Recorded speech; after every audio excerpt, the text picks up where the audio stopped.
Ao mundo inteiro vamos proclamar que Jesus em breve voltará. Faça parte desta família. TV Soares e Jane. Inscreva-se, curta e compartilhe esta ideia.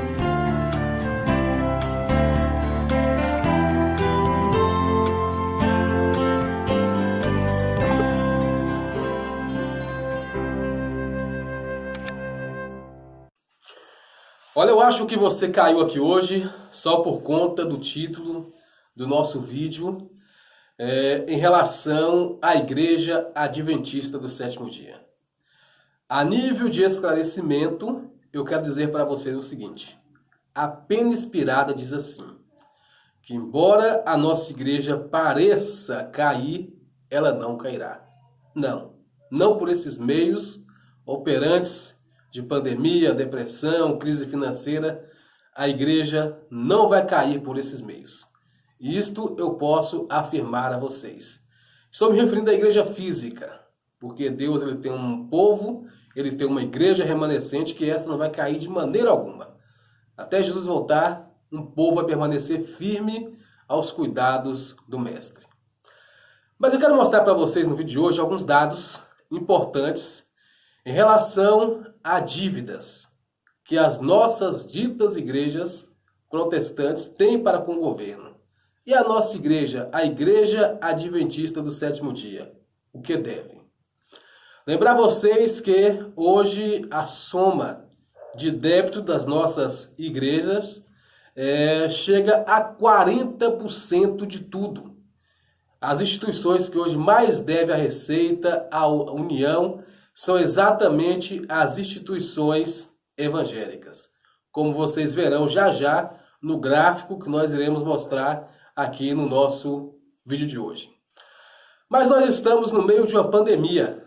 A Igreja Adventista do Sétimo Dia, por exemplo, ela vem perdendo muitos membros. Muitas pessoas deixaram as suas fileiras no decorrer do Covid. Nós temos também um grande número de pessoas que estão desempregadas e com isso também a doação de ofertas e devolução de dízimo para a manutenção da obra certamente também vem diminuindo, já que a maioria das pessoas perderam o emprego, algumas delas estavam apenas dependendo aí do auxílio emergencial para poder se sustentarem. Atrelado a isso, muitas pessoas ainda estão na igreja, mas estão com a fé balançada. É um tempo de crise. E por falar em tempo de crise, tem até pessoas dizendo já por aí que nós estamos vivendo já o peneiramento. Mas eu não creio que seja por aí. A pandemia afastou muita gente da igreja, muitas pessoas de Cristo, mas este ainda não é o período de sacudidura que nós esperamos em que o trigo vai ser separado do joio, ou o joio do trigo, ou vice-versa. Isso vai acontecer por ocasião do decreto dominical. O que nós estamos assistindo hoje, vendo hoje, é apenas um ensaio para a grande crise que nós ainda iremos enfrentar.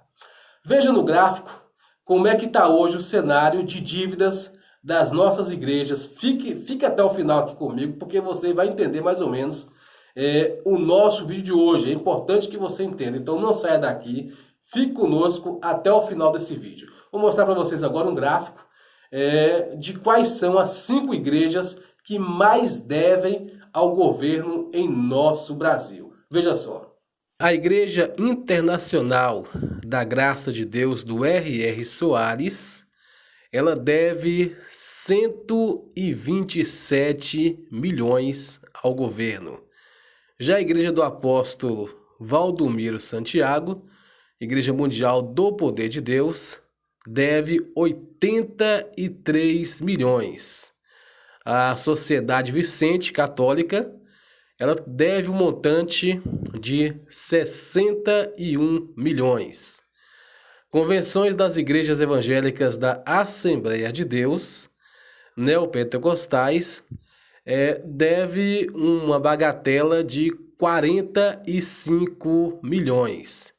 Igreja Cristã Apostólica Renascer em Cristo, ela deve também aí um montante de 36 milhões. Estas são as 5 igrejas ou as 5 instituições que mais devem à Receita Federal, ou seja, que mais devem ao governo em nosso país.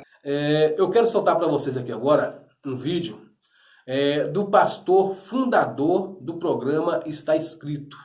Me parece que é o Jorge Vandro. Ele tem uma experiência riquíssima que vai fortalecer, né, esse pensamento nosso em relação à Igreja Adventista do Sétimo Dia.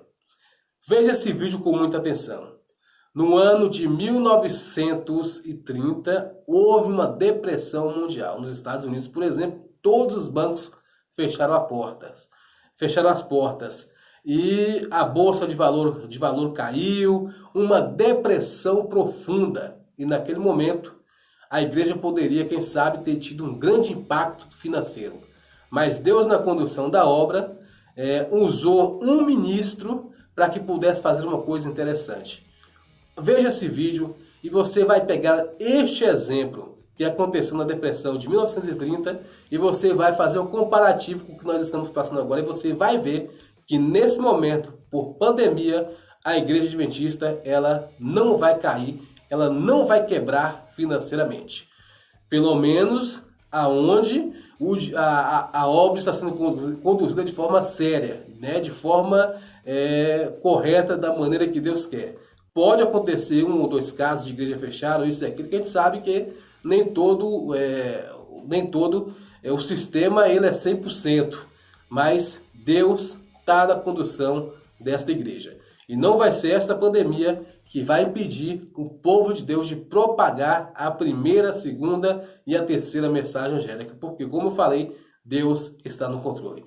Assista esse vídeo agora e tire as suas conclusões. Numa época de depressão, quando as verbas eram escassas e as pessoas passavam fome, ele era o homem certo para o posto que mantinha como segundo tesoureiro da Associação Geral dos Adventistas do Sétimo Dia, em Washington, D.C. Ele era o homem certo, eu digo, para o cargo, não apenas por causa de sua experiência, mas porque a sua fé pessoal em Deus era tal que, numa época de emergência, ele fazia tudo o que Deus lhe mandasse fazer. Não importa quão estranho ou irracional pudesse parecer. Eu tive o privilégio de conhecê-lo brevemente antes de se aposentar em 1956. Mas estamos em 1933. Era hora de fechar numa tarde de quinta-feira. O Sr. Williams sentou-se em seu escritório, alegre por poder relaxar após um dia tarefado. Sua esposa estava fora, portanto, atrasar alguns minutos não ia importar. Ele pensou como ia ser bom ir para a cama cedo e ter o descanso tão necessário. Mas aí ele sentiu uma pressão em seu ombro e uma voz clara disse num tom de comando: "Vá a Nova York esta noite." Ir a Nova York? Ora, o pastor Williams era o tesoureiro responsável pelo fluxo do dinheiro denominacional que entrava e saía da Associação Geral, tanto para as divisões no exterior como na América do Norte. Era ele que mexia com bancos e, sabiamente, não depositava as verbas num só banco. O dinheiro era distribuído entre um banco do centro de Washington, um do outro lado da rua em Tacoma Park e em 2 bancos em Nova York. Ele ia frequentemente a Nova York enfiar por cabo verbas para as divisões no exterior, mas ainda faltavam 10 dias para isso. Ir a Nova York esta noite? Ele se agarrou em sua poltrona e aí inclinou a cabeça. Ele disse: "Senhor, eu não tenho autoridade para operar negócios nesta época. O que vou fazer quando chegar lá?" A pressão continuou. "Vá." Ele estava cansado.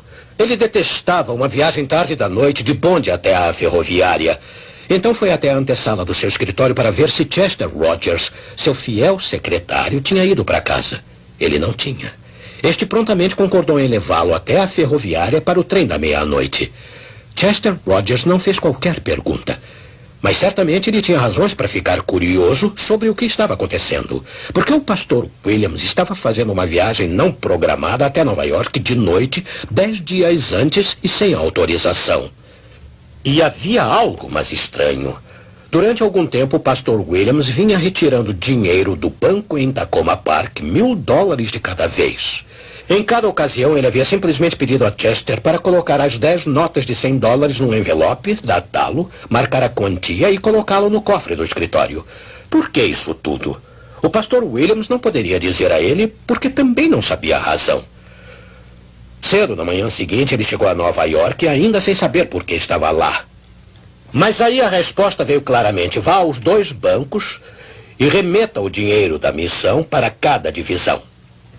Ele lembrou a Deus que era muito cedo no mês, mas instruções permaneceram intactas. Quando os bancos abriram naquela sexta-feira de manhã, ele viu-se de frente para o caixa, que geralmente cuidava de seus negócios. Talvez ele perguntasse o porquê de sua vinda tão cedo no mês e tão cedo de manhã. Mas ele nem sequer ergueu os olhos. O pastor Williams deu a ele uma lista das quantias a enviar para cada divisão. Aí aconteceu outra coisa estranha. Ele viu-se de repente dizendo: eu gostaria de mandar o triplo da importância que sempre enviamos em cada caso, por favor. Em sua mente, ele conseguia ver o total na conta. Havia o suficiente para o triplo das remessas normais, mas iria ficar muito pouco de reserva. Ele insistiu que o caixa fizesse a transação imediatamente. Antes de entrar no banco, aquela manhã, ele tinha estado tremendo, a ponto de mal poder andar. Mas uma vez dentro do banco, toda a tremedeira e todo o seu temor desapareceram. Do lado de fora, novamente, os tremores voltaram. Como ele poderia explicar o que acabara de fazer sem autorização? De novo, ele sentiu a pressão em seu ombro e ouviu as palavras: vá ao outro banco e mande as verbas agora. E a voz parecia como se não houvesse tempo a perder.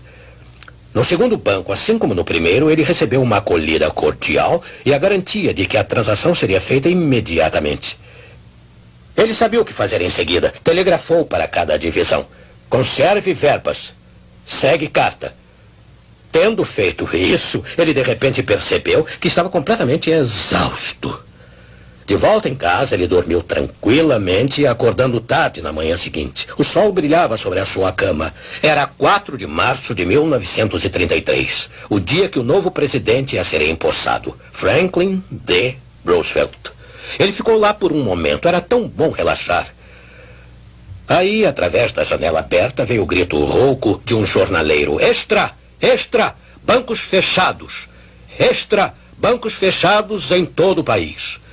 O pastor Williams pulou da cama e correu para a porta de pijama, atrás de um jornal. Ele tinha que saber o que tinha acontecido. E lá estava. Uma manchete negra de quase 5 centímetros de altura. Bancos fechados em todo o país. Agora ele sabia. O novo presidente só iria proclamar seu famoso feriado bancário no dia seguinte. Mas na manhã de 4 de março, dia da posse, corretores da Bolsa de Nova York viram Richard Whitney, o diretor da Bolsa, preparando-se para fazer o histórico anúncio. A Bolsa havia fechado não apenas por um dia, mas indefinidamente. O sistema bancário sofreu um colapso. A emergência era total e a nação teria que se ajustar a um mundo sem dinheiro. Milhares de pequenos bancos jamais voltaram a abrir. Foi uma tragédia e muitos daqueles que sobreviveram só abriram depois de 3 meses. E durante aquele período não foi possível enviar dinheiro para fora dos Estados Unidos. Mas todos os missionários no exterior foram assim atendidos durante aqueles 3 meses. E quando os envelopes no cofre do escritório foram contados, havia apenas o suficiente para pagar a folha dos funcionários durante 3 meses. Amigo, haverá outros desastres naturais. Mais incêndios, inundações e tudo mais. E poderá haver uma outra grande depressão. Quem sabe? Mas isso realmente importa com um Deus assim? Ao mundo inteiro vamos proclamar que Jesus em breve voltará. Faça parte desta família. TV Soares e Jane. Inscreva-se, curta e compartilhe esta ideia.